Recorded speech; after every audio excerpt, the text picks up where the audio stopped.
सभी प्यारे विद्यार्थियों को नमस्कार। कैसे हैं आप लोग? राम राम। एक बहुत शानदार सेशन साथियों। ये कहेंगे आप बहुत लाडली क्लास होने जा रही है आप लोगों की। बहुत पसंद आएगी, बहुत सवाल देके जाएगी परीक्षा में। सीधे छपने वाले राजस्थान भूगोल के आप मेरे से बात करो गुरुजी 50 फैक्ट बता दीजिए आप लोग, और वो भी हमें 10 मिनट में बता दीजिए। 10 मिनट में हमारा बेड़ा पार कर दिया। आप कहेंगे सर ऐसे कैसे हो सकता है? वो पढ़ाने का मेरा तरीका है, वो मेरी शिक्षण विधि है। आप जुड़े रहे। स्वागत आप सभी का राजस्थान क्लासेज में। और इस प्रकार की क्लास पाने के लिए, डेली अपडेट पाने के लिए हमारे चैनल को सब्सक्राइब करके हमारे परिवार को हिस्सा बनेंगे। आप टेलीग्राम को ज्वाइन कर सकते हैं राजस्थान वालों को। राजस्थान क्लास देखिए। सबसे पहले बात करते हैं, मेरी बातों को सुनते जाएंगे और बिल्कुल आराम से धीरे धीरे मैं बातों को समझा रहा हूं। सबसे पहले बात करते हैं गुरुदेव नामकरण। देखो, नामकरण की बात करें तो हमें सबसे पहले विक्रम संवत 682 का एक शिलालेख है जिसमें हमें मिलता है राजस्थानी यादित्य शब्द। वो सीमल माता का मंदिर सिरोही में है।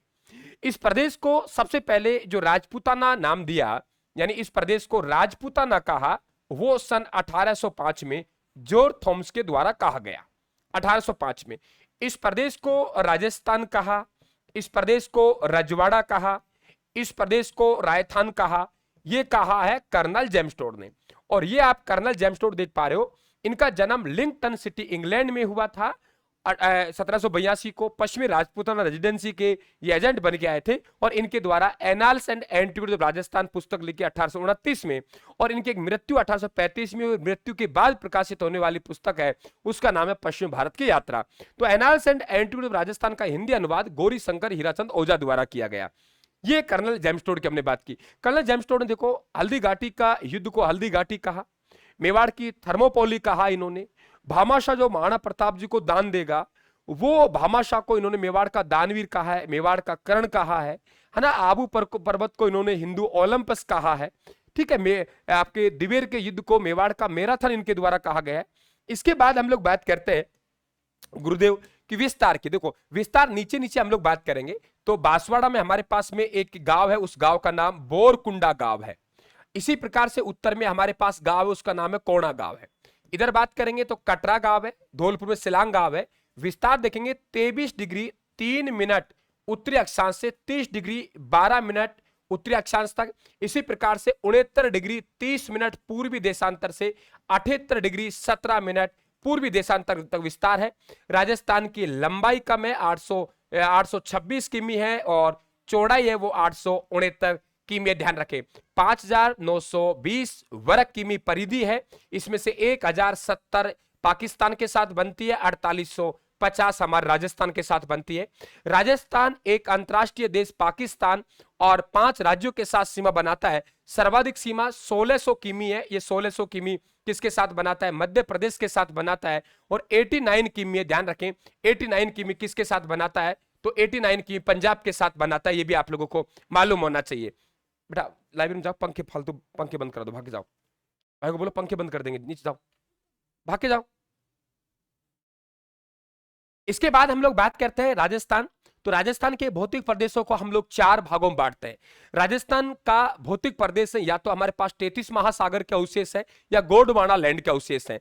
अगर हमारे पास में थार का मरुस्थल बना है और हमारे पास में मैदान बने, तो मैदान और थार का मरुस्थल है, ये आपका 33 महासागर का अवशेष है। अरावली पर्वतमाला है और दक्षिणी पूर्वी पठारी भाग है, ये गोंडवाना लैंड का अवशेष है। सबसे प्राचीन, दुनिया की सबसे वलिद पर्वतमाला वो अरावली पर्वतमाला है। अरावली पर्वतमाला की शुरुआत पालनपुर गुजरात से होती है, इसकी जड़ें अरब सागर तक है, इसलिए इसे अरब सागर को अरावली का पिता कहते हैं। राजस्थान में सिरोही उदयपुर से एंट्री करती है। एंट्री करने के बाद ये यहां से खेतरी झुंझुनू से बाहर निकलकर दिल्ली तक चली जाती है। कुल लंबाई 692 किमी है। राजस्थान की बात करेंगे तो मात्र 550 किमी है। समुद्र तल से ऊंचाई अरावली की 930 है। अरावली की सबसे ऊंची चोटी की बात करेगा गुरु शिखर है, 1722 मीटर है, ध्यान रखें आप लोग। इसके बाद मध्यवर्ती अरावली की सबसे ऊंची चोटी मोरामजी है, 933 है। ठीक है, आपके इसके बाद हम लोग बात करें उत्तरी अरावली की सबसे ऊंची चोटी रघुनाथगढ़ शिखर है, 1055 है।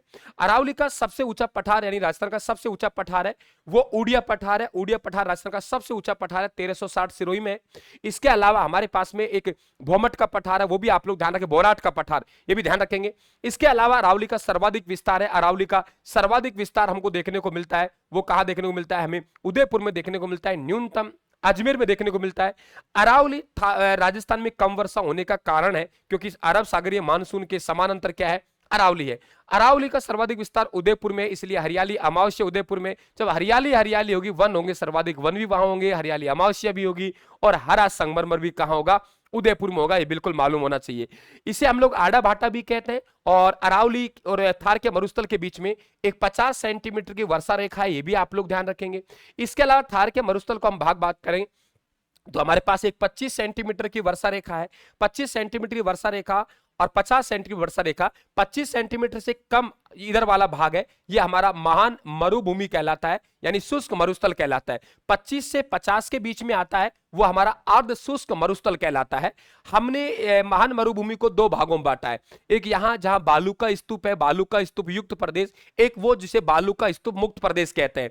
इसी प्रकार से हम लोगों ने ये जो भाग है आपका, कौन सा भाग, अगर हम लोग बात करेंगे आप लोगों का अर्ध शुष्क मरुस्थल, 4 भागों में बांटा है। इधर घग्गर का मैदान हो जाएगा, इधर शेखावाटी प्रदेश हो जाएगा, नागौर उच्च भूमि हो जाएगी, गोंडवाना लैंड हो जाएगा। घग्गर का मैदान श्री गंगानगर हनुमानगढ़ में आंतरिक जल प्रवाह की नदी है, बहवाव क्षेत्र को वहां पे नाली कहते हैं, ध्यान रखें आप लोग।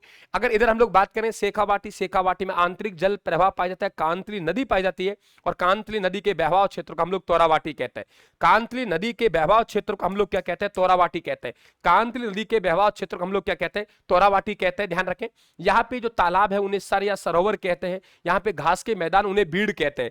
देखो यहाँ पे बीड़ कहते हैं, अगर आप लोगों से बीड़ा पूछेगा तो जयपुर में चारागाह के मैदानों कहते हैं। अगर आपसे बीहड़ भूमि पूछेगा तो यह चंबल नदी के बहवाव क्षेत्र में उत्कात भूमि है, उसे हम लोग बीहड़ भूमि कह देंगे। नागौरी उच्च भूमि, सोडियम क्लोराइड की मात्रा अधिक मिलती है, यहाँ पे हरी मेथी मिलती है, ध्यान रखें, कुबड़ पट्टी मिलती है ना, फ्लोरोसिस रोग हो जाता है, यहाँ पे पानी में फ्लोराइड की मात्रा अधिक मिलती है, ये ध्यान रखें। खेजड़ी के वृक्ष हमें यहाँ मिलते हैं। गोंडवाना लैंड की अगर हम लोग बात करेंगे, लूनी नदी का बहवाव क्षेत्र है, यहाँ पे आप लोगों का पिपलुद महादेव है, जिसे मारवाड़ का लघु माउंट कहते हैं, बिल्कुल आपको मालूम होना चाहिए। थार के मरुस्थल में अगर वो बात करें आप लोग, पिरूणा नामक सर्प है, पौष्टिक घास है सेवण, सेवण घास में गोडाउन पक्षी अंडा देता है, इसलिए सेवण घास को गोडाउन पक्षी की हम लोग प्रजनन स्थली कहते हैं। चांदन एक नलकूप है वहां पे, ठीक है, चांदन एक क्या है, नलकूप है, ध्यान रखें आप लोग। वहां पे मरुस्थल में बनने वाली अस्थायी झीलें हैं जो बरसात काल में भर गई तो वो बड़ा झील है तो उन्हें पलाया कहते हैं, छोटी झील है तब उन्हें टाट या रन के नाम से जाना जाता है, ये ध्यान रखें। ये जो हमारे पास में थार का मरुस्थल है, यहां ध्यान रखें आप लोग, ये थार का मरुस्थल सर्वाधिक जैव विविधता वाला मरुस्थल है, इसलिए डॉक्टर ईश्वर प्रकाश ने इसे क्या कहा है, रुक्ष क्षेत्र कहा है। क्या कहा है बेटा, रुक्ष क्षेत्र का है, ये भी आप लोगों को मालूम होना चाहिए। यहाँ पे विभिन्न प्रकार के रेत के टीले मिलते हैं। अगर कोई बेटा ये ध्यान रखना, 10 घंटे की क्लास को 10 मिनट में कवर कर रहा हूं, और यदि पसंद आया आप लोगों को तो क्लास को लाइक और शेयर करेंगे आप लोग, और हमारे चैनल को सब्सक्राइब करके हमारे परिवार का हिस्सा बनेंगे। जो आपने पढ़ लिया ना, वो पढ़ लिया आप लोगों ने, लेकिन आपको रिवीजन कैसे करना है, स्मार्ट रिवीजन क्या होता है वो आप देख लीजिए। केवल आपको सुनना है भाई, फैक्ट। हाँ, स्पीड के साथ ऐसी क्लासें पर डे मिलेंगे आप लोगों को। चैनल को सब्सक्राइब करके रखें, पर डे मिलेंगे आप लोगों को। अब बात करते हैं हम लोग कि अर्धचंद्राकार रेत के टीलों को बरखान कहते हैं। बरखान रेत का टीला होता है, सबसे नुकसानदायक होता है, सर्वाधिक गतिशील होता है, सर्वाधिक स्थानांतरित होता है। पवन के समकोण पर बनने वाले रेत के टीलों को अनुप्रस्थ कहते हैं, और पवन के समानांतर बनने वाले रेत के टीलों को हम अनुदैर्घ्य कहते हैं, ध्यान रखें।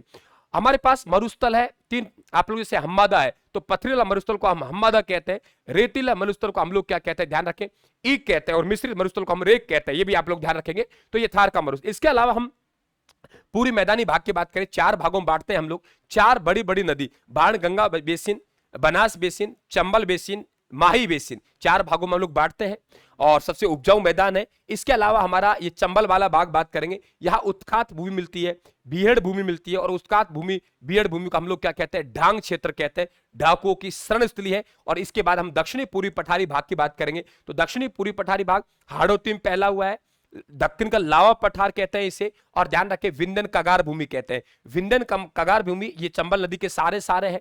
यहाँ पे आपके अर्ध, ये ध्यान रखें, यहाँ पे आप लोगों के अर्ध चंद्राकार पहाड़ियां मिलती हैं, जिन्हें हम मुकुंदवाड़ा की पहाड़ियां कहते हैं। अर्ध चंद्राकार पहाड़ियां, अर्ध चंद्राकार पहाड़ियों का मुकुंदवाड़ा की पहाड़ियां कहते हैं, अर्ध चंद्राकार पहाड़ियों को मुकुंदवाड़ा की पहाड़ियां कहते हैं, ये ध्यान रखें। हाँ, कुछ पहाड़ियों की बात कर ले। अगर आपसे पूछे गोलाकार पहाड़ियां, तो यहाँ बालोतरा में सिमाना से मोकलसर तक लगभग 11 किमी की लंबाई में और 1.5 किलोमीटर की चौड़ाई में जो पहाड़ियां हैं उन्हें हम लोग गोलाकार पहाड़ियां, उन्हें हम 56 की पहाड़ियां कहते हैं।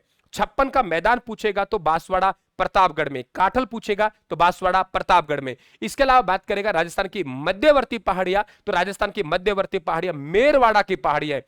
नीचे की तरफ आप लोगों का मेवाड़ का पठार आ जाएगा, ऊपर मारवाड़ का पठार आ जाएगा। तो मेवाड़ और मारवाड़ को पठार को अलग करने वाली पहाड़ियां कौन सी है, तो कौन सी है, मेरवाड़ा की पहाड़ियां। कौन सी बेटा, मेरवाड़ा की पहाड़ियां है, मेरवाड़ा की पहाड़ियां। इसके अलावा आपसे पूछेगा कि राजस्थान की उबड़ खाबड़ पहाड़ियां सिरोही जिले में भाकर की पहाड़ियां कहते हैं। आपसे कहेगा कि बताइए उदयपुर जिले में तस्तरी नुमा पहाड़ियों क्या कहते हैं, तो उदयपुर जिले में तस्तरी नुमा पहाड़ियों को हम लोग क्या कहते हैं, गिरवा कहते हैं। ठीक है ना, गिरवा कहते हैं, क्या कहते हैं, गिरवा कहते हैं। तो ये सब बातें आपको मालूम होनी चाहिए। इस प्रकार से बेहतर बने रहे आप लोग। आप 10-10 मिनट के 6 शो देख लेंगे ना तो आपकी ज्योग्राफी खत्म। 6 मतलब 3 घंटे में पूरा मस्त रहिए, मौज में रहिए। चैनल को सब्सक्राइब करके, और हमारा कैसा लगा हमारा ये शो आप बिल्कुल हमें कमेंट बॉक्स में बताना बहुत बेहतर तरीके से। ठीक है, और आज का आप लोगों को एक सवाल देके जा रहा हूं, उस सवाल का आप लोगों को आंसर है कमेंट बॉक्स में देना है। सपनो आयो नामक प्रजामंडल युगन गीत किसने लिखा, सपनो आयो प्रजामंडल युगन गीत किसने लिखा। थैंक यू, धन्यवाद, राम राम साहब, थैंक यू।